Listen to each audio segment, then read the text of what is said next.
Garuda menyambut 5 elit naturalisasi Grade A demi mimpi Piala Dunia. Timnas Indonesia kembali menggebrak panggung sepak bola Asia dengan strategi yang tak hanya berani tapi juga visioner. Naturalisasi 5 pemain keturunan Grade A. Langkah ini bukan sekadar taktik, melainkan manifestasi dari mimpi besar bangsa, membawa Garuda terbang tinggi di pentas dunia. Erick Thohir dari misi besar PSSI di bawah komando Ketua Umum PSSI Erick Thohir. Naturalisasi bukan lagi sekadar solusi jangka pendek. Ini adalah bagian dari grand design sepak bola nasional. Setelah sukses membawa Tom Haye, Raka Ronatbagon, dan Jai Izes ke skuad Garuda, kini PSSI mengincar 5 nama yang disebut-sebut sebagai Grade A, pemain elit yang berpotensi mengubah wajah timnas secara drastis.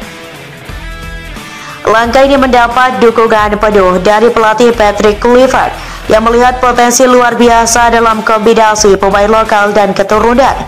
Kami tidak hanya mencari pemain bagus, kami mencari pemimpin di lapangan, ujar Kluivert dalam konferensi pers terakhirnya. Siapa saja 5 pemain Grade A itu? Berikut 5 nama yang sedang digodok untuk bergabung dengan timnas Indonesia. Yang pertama, Pascal Struijk, Leeds United. Bek tengah tangguh yang bermain di Liga Inggris bersama Leeds United. Struijk memiliki darah Indonesia dan telah menunjukkan minat untuk membela Garuda. Dalam formasi 3-4-3 racikan Kluivert, Struijk bisa menjadi palang pintu yang kokoh di sisi kiri pertahanan. Yang kedua, Jerry Ridwald, Royal Antwerp.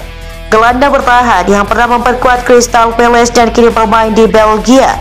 Ridwald memiliki darah Manado dari neneknya yang telah menyatakan kesediaan untuk dinaturalisasi. Kombinasinya dengan Tom Haye di lini tengah bisa menjadi duet maut yang mengontrol tempo permainan.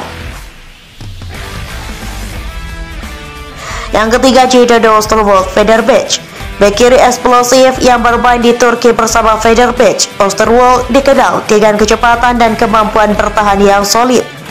Ia bisa menjadi opsi utama di sisi kiri, menggantikan posisi yang selama ini menjadi titik lemah timnas. Yang keempat, Milan Manhoef, Vitesse. Pemain sayap yang memiliki kemampuan dribble dan eksplosivitas tinggi. Manhoef bisa menjadi senjata rahasia di sektor sayap, memberikan variasi serangan yang lebih dinamis dan tak terduga.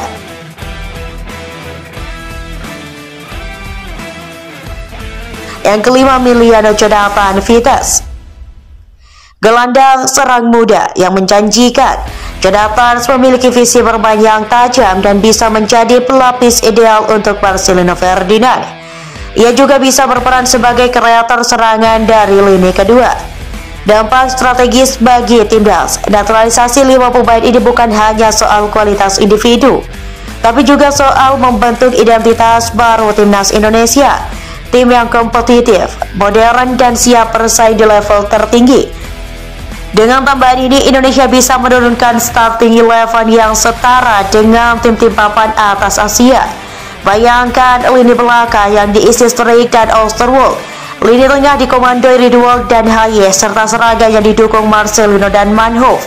Ini bukan lagi mimpi, ini adalah rencana yang sedang dijalankan, membawa Garuda terbang tinggi di pentas dunia. Kemenangan telak timnas Indonesia U23 atas Brunei Darussalam di laga perdana Piala AFF U23 2025 benar-benar bikin heboh, tak terkecuali media negeri Paman Sam tersebut.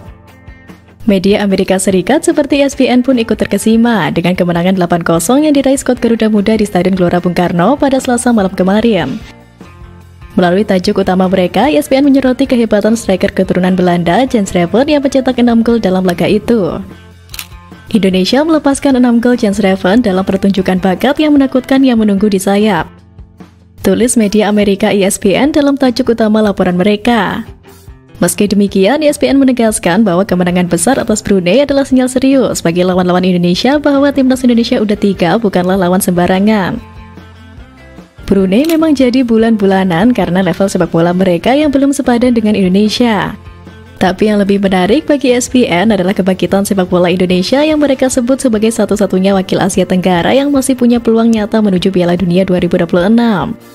Mereka menyebut kualitas luar biasa dari timnas Indonesia yang kini punya deretan talenta berbahaya, baik di level U23 maupun senior. Lalu mereka juga memuji langkah PSSI yang terus membuka jalur naturalisasi untuk pemain-pemain keturunan, khususnya yang lahir atau berkarir di Eropa seperti Belanda. Dengan awal yang gemilang ini, tekanan sekaligus ekspektasi publik semakin besar terhadap skuad asuhan Gerald Van den Berg.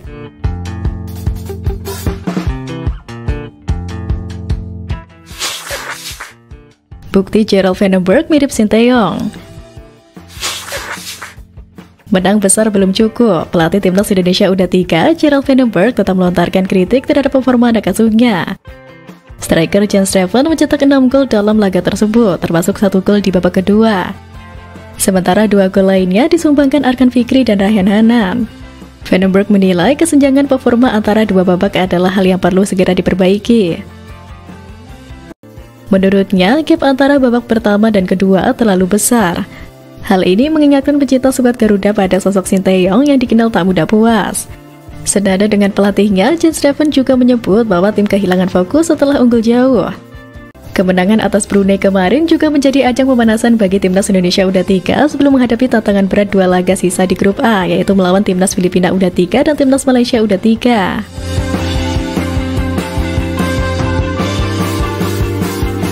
Pemain keturunan 260,7 miliar rupiah bawa kabar baik setelah Mauro Zylstra proses naturalisasi. Pemain keturunan dengan nilai pasar 260,7 miliar rupiah Jayden Oosterwolde membawa kabar baik setelah kabar Mauro Zylstra dilaporkan tengah dalam proses naturalisasi. Kabar baik apa itu? Sebagaimana diketahui, Mauro Zylstra saat ini tengah menjalani proses naturalisasi untuk membela timnas Indonesia. PSSI telah mengonfirmasi jika penyerang muda milik FC Volendam itu tengah berjalan dan tengah diproses di Kementerian Pemuda dan Olahraga atau Kemenpora. Dan kita di Kemenpora sekarang masih diproses di Kemenpora. Kita harapkan suratnya bisa keluar minggu depan, kata Erick Thohir dikutip dari Antara. Banyak yang menyebut jika Zylstra akan diproses untuk membela timnas Indonesia U23 yang tengah mempersiapkan diri untuk Piala AFF U23 dan kualifikasi Piala Asia U23 2026. Namun Erick menyebut jika penyerang berusia 20 tahun itu bisa saja membela timnas senior dan menjadi deputi bagi Ole Romeni.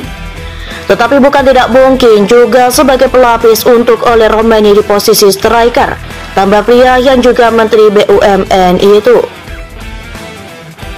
Kabar ini pun menjadi kabar bahagia bagi pendukung timnas Indonesia yang ingin memiliki striker tajam dan andal dalam mencetak gol. Di tengah kabar mengenai naturalisasi Zylstra ini, pendukung timnas Indonesia juga mendapat kabar bahagia dari pemain keturunan lainnya Jayden Oosterwolde. Kabar apa itu? Bertahan di level teratas Eropa. Kabar bahagia yang datang dari Jayden Oosterwolde itu adalah soal kontrak baru yang didapatkannya bersama raksasa Turki Fenerbahce itu. Dilansir dari laman Transfermarkt, Fenerbahce sudah memulai pembicaraan kontrak baru dengan pemain keturunan Indonesia itu sejak awal Juli 2025. Kemudian pada tanggal 8 Juli 2025, pemain yang akrab disapa Jayden itu resmi menekan kontrak baru yang membuatnya akan bertahan di klub berjuluk The Yellow Canaries itu hingga Juni 2028. Perpanjangan kontrak ini membuat masa depan Jayden di level teratas Eropa makin terjamin, apalagi dirinya baru saja pulih dari cedera panjang yang memaksanya absen selama kurang lebih 200 hari.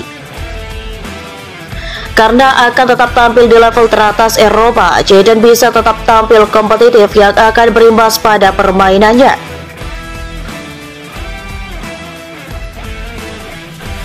Sayangnya, timnas Indonesia tak memiliki kesempatan besar untuk menaturalisasi pemain berusia 24 tahun tersebut. Usut punya usut, Jayden sendiri memiliki mimpi untuk membela Belanda, kendati dirinya sempat didekati oleh Indonesia maupun Suriname. Mereka Indonesia meminta saya bergabung. Tim nasional Suriname juga meminta saya bergabung, tapi saya menunda itu, kata Jayden dikutip dari ESPN NL. Saya tidak pernah mengatakan tidak, tapi itu tak ada dalam agenda. Saya hanya memilih Belanda, itulah tujuan saya, lanjut Jayden. Mimpi Jaden membela Belanda itu pun makin terbuka dengan kontrak baru dari Fenerbahce ini. Ia pun yakin bisa mendapat panggilan ke The Orange. Saya tidak tahu apa yang bisa dan tidak bisa saya katakan, tetapi saya rasa itu dipanggil Belanda hampir saja terjadi. Tambahnya pada November 2024, andai tak kunjung dilirik untuk membela Belanda, mungkin saja Jaden selanjutnya mau menerima pinangan timnas Indonesia. Apalagi di timnas Indonesia, ia bisa bertemu dengan Michel Gers yang merupakan kawan karibnya saat masih berada di Akademi FC 20.